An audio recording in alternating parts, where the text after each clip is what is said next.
Hi, I'm Sally Russell. Thank you for tuning in to this episode of HIT Talks, Welcome to Helsingborg. This is a podcast series in English designed to demystify the city of Helsingborg for its international residents. In this episode, we talk to Pernilla Ringström, Manager of Communications and Customer Service at NSR, to find out about waste management and some of the many recycling initiatives in Helsingborg.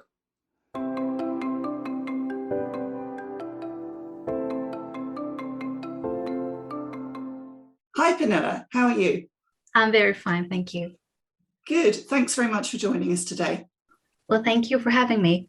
I'm very happy that you can join us for this episode because Sweden is amazing when it comes to sorting waste, doing recycling and having the infrastructure in place to actually make this an accessible part of all our daily lives. So I'm really looking forward to learning more about that today. You will, Sally. Let me start by saying that waste collection is a community service that few people think of, but when it doesn't work, the community quickly gets into chaos. And secondly, I've found that waste is also very engaging. Everyone has it, and everyone seems to have a view on the matter. Just try to bring up the subject with your neighbor or at a dinner party, and I bet it would raise all sorts of questions and opinions. That's true, I agree. Thank you. So first of all, perhaps you could tell us about your role with NSR. Have you been doing that for long? Well, yes, I'm a manager of communications and customer service, and you could say chief communications officer, and I have worked in the company for about 4.5 years. In short, there are two teams in my department. One is an in-house communications agency, and the other team is our customer service. Our goal is to provide our customers with all the information and service that they need, when they need it, and preferably before they ask for it. Very good, thank you. And are you from Helsingborg originally? Yes, I was born in Helsingborg and I grew up in Viken. It's a village in Kullabygden, a beautiful region about 20 kilometers north of Helsingborg. Yes, it's beautiful, isn't it? It's a lovely area. Yeah, very pretty indeed. Thank you. Well, I've been looking at the NSR website and I thought that I already knew a lot about recycling in Helsingborg, but I was really surprised to see just how much information and helpful tips there are on the website. Could you perhaps start off by giving an overview of the company's activities and their mission? I would be happy to. The NSR is a recycling company that collects household waste from 6 municipalities in the region, which has about 266,000 inhabitants. And we also make sure that the waste gets recycled or reused. But that's not all. Our mission isn't just waste management. It is to develop what we see as today's everyday life. For example, for compartment vessels and digital systems or biogas vehicles. Well, that was just once ideas that needed new solutions, And the purpose of our projects and activities is to provide future generations with sustainable solutions and conditions. Yeah.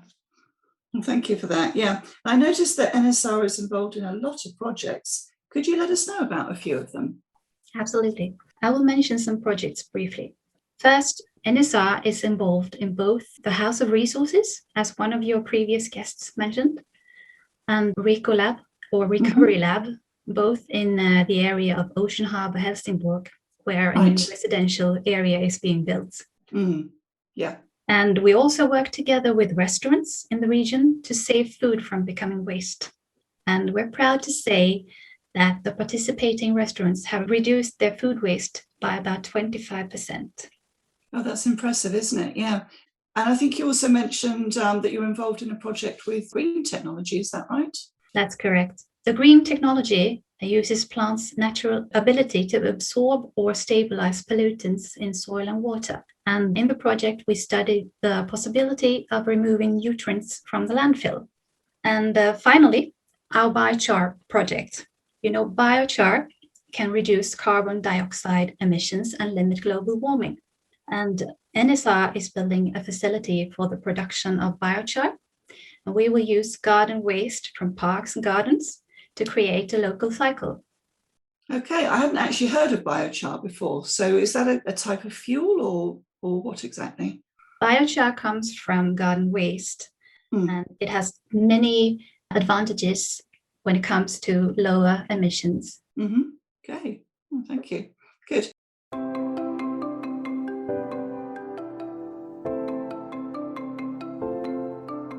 And how do you think Helsingborg is performing, say, on the national stage in terms of recycling targets and sustainability? Are there any particular initiatives that you'd like to mention?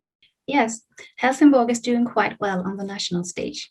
Out of 290 municipalities in the country, Helsingborg is number 28 when it comes to waste management.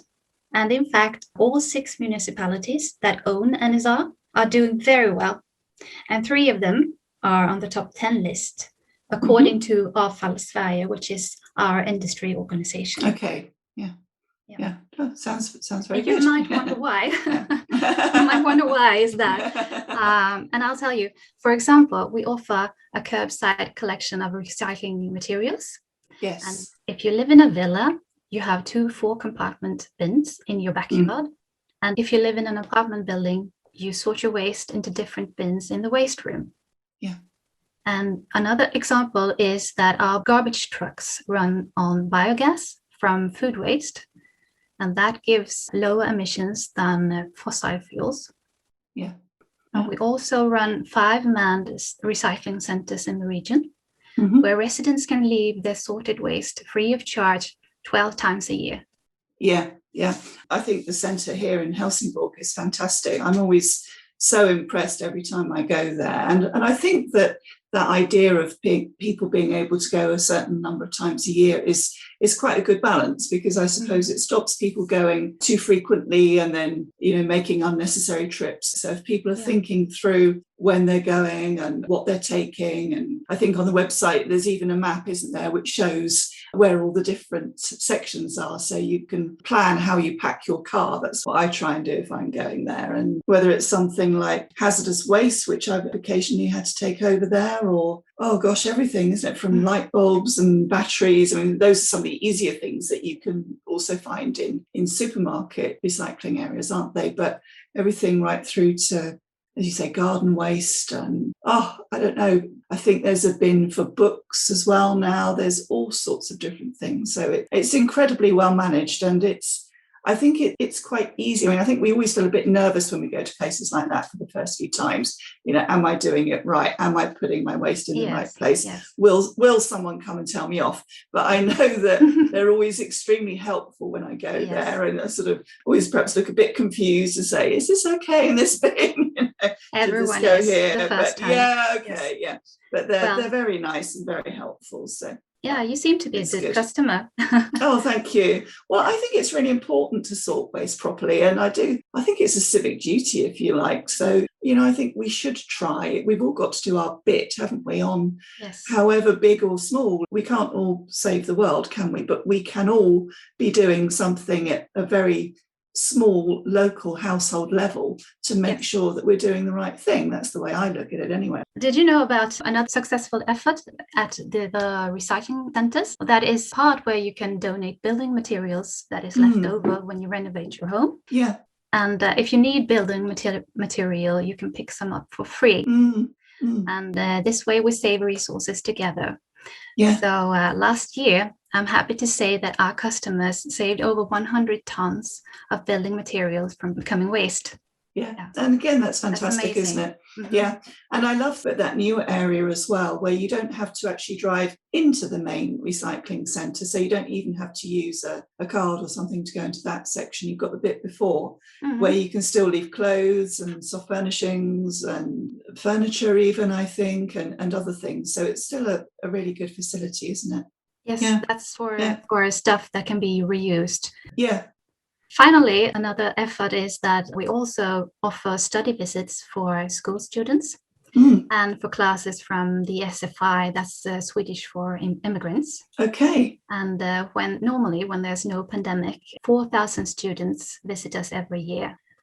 I think that's a fantastic idea. And I used to work at the international school, so I do remember that. I think it was when they were in grade 3 or something like that.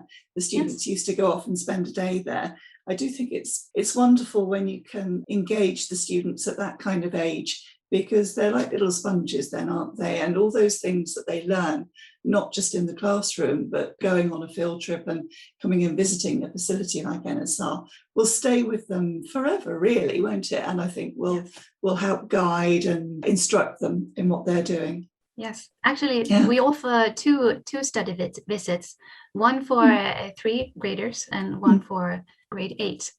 So they come back to us when they get a bit older. Yeah, and that's important too. try and keep them on the right habits. Yes. Yeah, lovely.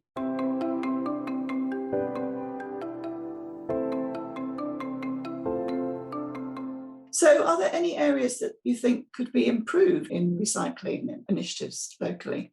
Yes, there are definitely 2 things that you and every resident in the region could improve. First, sort your residual waste, because our analyses show that more than half of what you put in the residual waste could have been sorted. And if all residents sorted correctly, we would have saved 16,000 tons of waste from becoming burnt up every year. And that could have been new resources instead. No, that's really important, isn't it? Yeah. And the other thing is don't let food go to waste. Did you know that every 3rd grocery bag are going to waste? I can believe it. I mean, we always try hard, I think. I think most people do, don't they? To eat as much as you can and make sure that you're using all the right things and not overbuying. But it is... it can be leftovers from dinner or bread that has become dry or fruit that has shrunk a little. But you can eat it. Just add a little imagination and make a lunchbox or bread croutons or a smoothie, for instance. Yes, yeah, exactly. Yeah.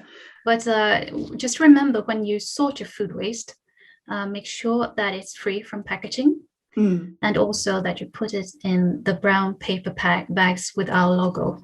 Yeah. No other bags, because we make biofertilizer from it. Okay. And we don't want plastic to be spread on our fields. No.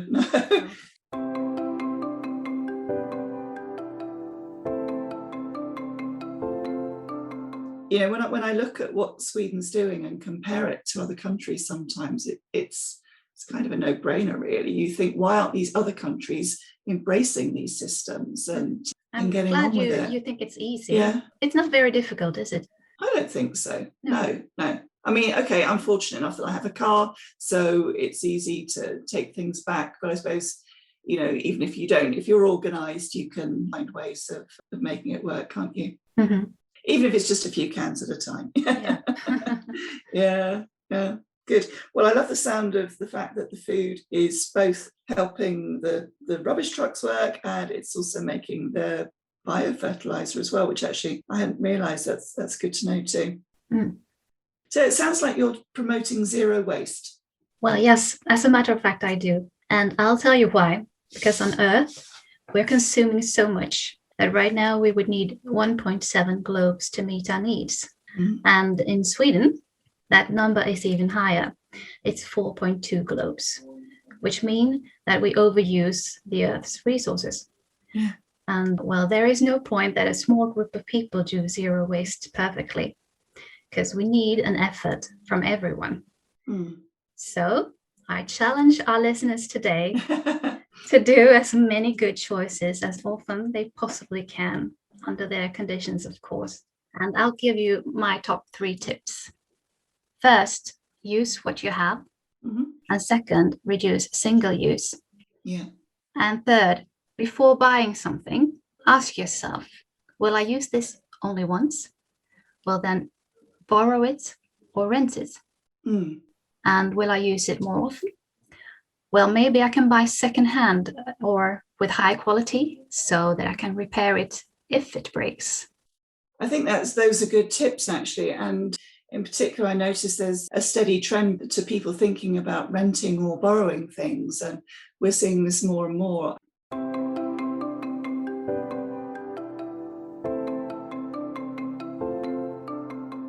So one question I've got for you, Pernilla, I think it can be a little bit overwhelming for people when they first arrive in Sweden and want to sort their waste properly. Do you have any tips for them? Yes. Most importantly, make sure that you treat your hazardous waste properly. You can hand it into our recycling centers or at specific containers at some petrol stations. And after that, you just look at the pictures or signs on the bins. And remember that your bins at home are mainly for packaging, residual waste, and food waste. And if you have waste, like for instance an old saucepan of metal, or beach toy of plastic, or an old pillow, you're welcome to visit our manned recycling centers. Okay, well, that's useful to know, because I did try and put something in my metal bin recently, and I was quite pleased because it was actually 4 old legs of a desk that were metal. And I thought, oh, this is good, I can put them in my metal section. But after the collection had gone, I realised no, they were sat there on top. So I thought, oh, okay, I didn't get that right. Obviously, that many people do that. I'll take that back. Yeah. But it's no packaging. Yeah, no, exactly. And I hadn't really thought about the sort of packaging aspect of it. I just thought metal. So yeah, that's useful to know. But if you want to know how to sort a specific waste, you can always check our recycling guide on our website. Yeah, there's a lot of information on your website. Okay, good. Thank you for that. Now, is there anything else that we haven't covered that you'd like to mention? Yes, I'd like to mention that during the H22 City Expo in June next year, we will open plants and show some of our projects. And at the same time, we strive to provide spotless waste collection for all the expected visitors of the City Expo. And hopefully we will influence them to recycle, but also to minimize their waste. But you can start reducing your ecological footprint right away. Okay. Just download the app, go low, and follow the steps. And your sustainable journey will begin now. Okay, thank you. All right, well, I'll have a look at that. I hadn't heard of Go Low before. That sounds very interesting. Thank you. Well, thank you very much for joining us today, Pernilla. It's been really interesting, and I hope you've enjoyed being a part of our podcast too. Yes, thank you. It was good to be on the show. Thank you, Pernilla. Thank you. All right, have a great weekend. You too. Bye. Bye. Bye.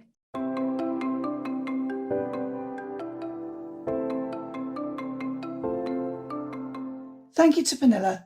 Please join us next time when we'll be discussing how to find accommodation in Helsingborg. And thank you for listening. If you've got any thoughts or questions from this episode, you can find us at www.hiconnections.eu. On social media, we're on Instagram at HIConnections, and on Facebook and LinkedIn, we're at Helsingborg International Connections. We'd love to hear what you think, so please get in touch. Thanks as always to the Vision Fund for their support in making this series possible.